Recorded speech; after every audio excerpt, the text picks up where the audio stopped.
Why not a Jardine parrot? That's a great question. Hi, I'm Kaylin, the author of The Parrot Bliss Pond, and this is Macy, my Cape parrot.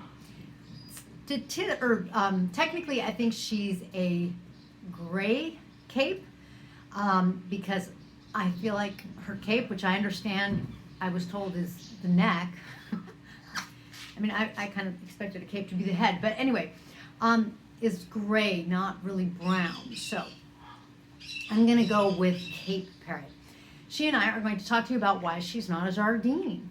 Well, let me tell you, they are from the same continent, and they are both really well known for being these incredible, mellow, wonderful parrots. I actually had an opportunity to get a Jardine at one point, but you know, you kind of can't do everything. There are 350 species of parrots, or 400 depending on how they're classified. So as much as I would love to, I can't really have one of each. I've tried, no, I'm kidding, but you know, you do have to make some choices.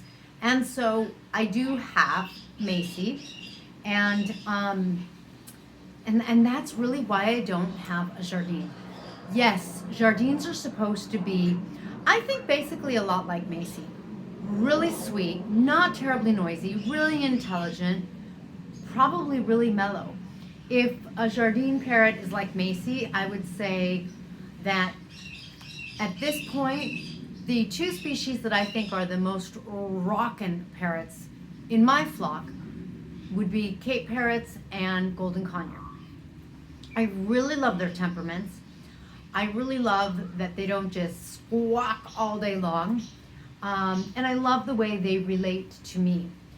So if a Jardine had those things, you know, and I kind of really think they do. If I went out and got a Jardine today, it would be because I would be expecting that. And then I would find out if I was right or not. But they're just phenomenal. Last night, my Golden Cape, who is 5 months now, he came, and I was working at my computer, and my arm was just down, but he came and kind of sat in the crook of my arm like a baby, and kind of went, wee, wee, wee, like, pet me, pet me. At first I thought he was hungry, but he just really wanted pets. Then he put his head down to the side and just started to fall asleep. That's not typical parrot behavior. It may be typical golden conure behavior. It is not typical parrot behavior. And it may also be just because it was evening. I think it was dark. Yeah, it was dark. And he is a baby. So he was coming to what he knows to be his mom and, you know, kind of love me and sing me a lullaby and put me to bed. You know, like, I get that. But phenomenal. I've never had another species do that. It warmed my heart. It just melted my soul. So, if a Jardine is, I'm sure a Jardine isn't quite like that. I mean, I think that's a little exceptional. It may just, like, I think it's because he's a baby. But I expect that Jardines are phenomenal. All I have ever heard is wonderful things about Jardines. If you can find a Jardine and you have the opportunity, and you're looking to grow your flock, I would do it. In my case, there's no Jardine because I've only seen them available 2 times. That's it. And while my mentor does breed them, my flock's pretty complete. I am not looking to grow my flock. I'm looking to work with my flock. So where are you going, sweetie? Where are you going, cutie pie? So no Jardine for me, you know. But in other circumstances, and if I had an aviary, would I do a Jardine? Yes. As a matter of fact, along those lines, I also got the question, you know, if I was going to grow my flock, why would I not consider a conure, like a cherry head or a blue crown, an Amazon? And the answer to that is I would really, really have to have a farm. Again, there are so many species of parrots that you just have to choose. I mean, it's kind of like you go to 31 flavors, and I would be so sick if I had 5 flavors all in one day.